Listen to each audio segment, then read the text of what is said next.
అనంతపురం జిల్లాలోని గుత్తి మండలం చెర్లోపల్లి గ్రామ పంచాయతీ పరిధిలో ఉన్న పవిత్ర క్షేత్రం సేవఘట్లో బంజారా సమాజ ఆరాధ్య దైవం సంత్ శ్రీ సేవాలాల్ మహారాజ్ 287 జయంతి వేడుకలు భక్తి శ్రద్ధల మధ్య ఘనంగా నిర్వహించారు.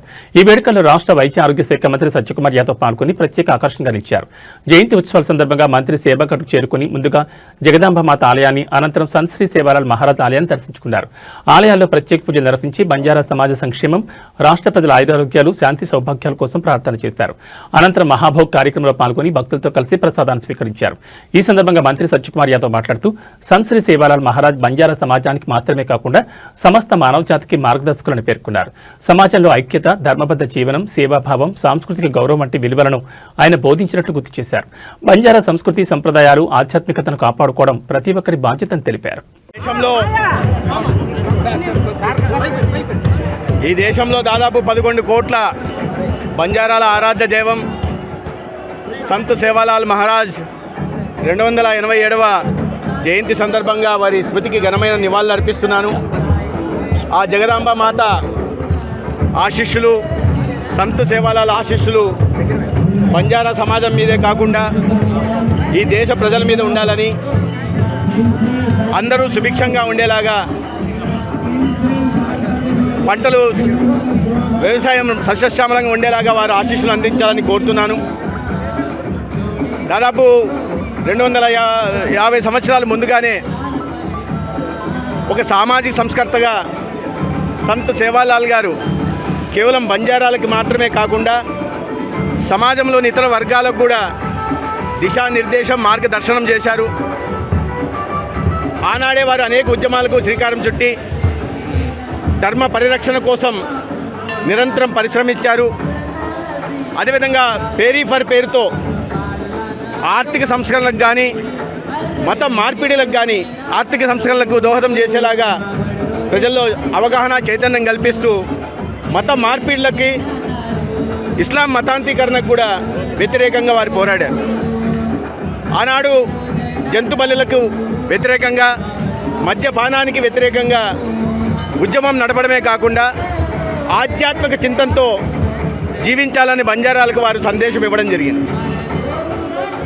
వారి ఆనాడు దాదాపు 2.5 శతాబ్దాల ముందుగా వారు చేసిన ప్రవచనాల కారణంగా వారి ఆశయాలు ఈనాటికి కూడా ఆచరణీయమైనవి, అనుసరణీయమైనవి.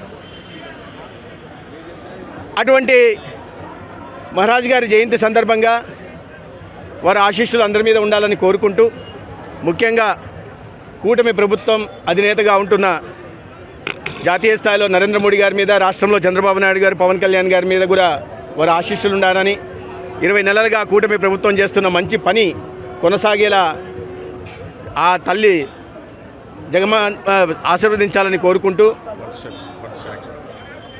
ఈ కూటమి ప్రభుత్వం అధికారంలో గతంలో ఎన్డీఏ ప్రభుత్వం ఉన్నప్పుడు 14-19 మధ్య సంత్ సేవాలాల్ జయంతి సందర్భంగా వేడుకల నిర్వహణ కోసం 25 లక్షల రూపాయలు ఇస్తూ ఉంటే 2019-24 మధ్య రాజకీయాలు కాదు కానీ ఏ కారణం చేతనో ఆ నిధులను ఆపేశారు. 2024 సంవత్సరంలో మోసపూరితంగా ఒక జీవోనిచ్చారు కానీ నిధులను ఇవ్వలేదు.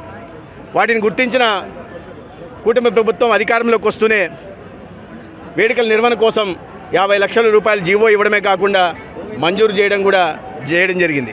అదేవిధంగా సేవాగఢ్ అభివృద్ధి కోసం ప్రయత్నాలు కూడా చేయడం జరుగుతుంది. ఈ దేశ ప్రధాని కూడా సంత్ సేవాలాల్ భక్తుడిగా వారి కర్మభూమిలో వారిని ఇటీవలే సందర్శించుకోవడం కూడా మనం చూసాం, వారి ఆశీస్సులు పొందడం కూడా చూసాం.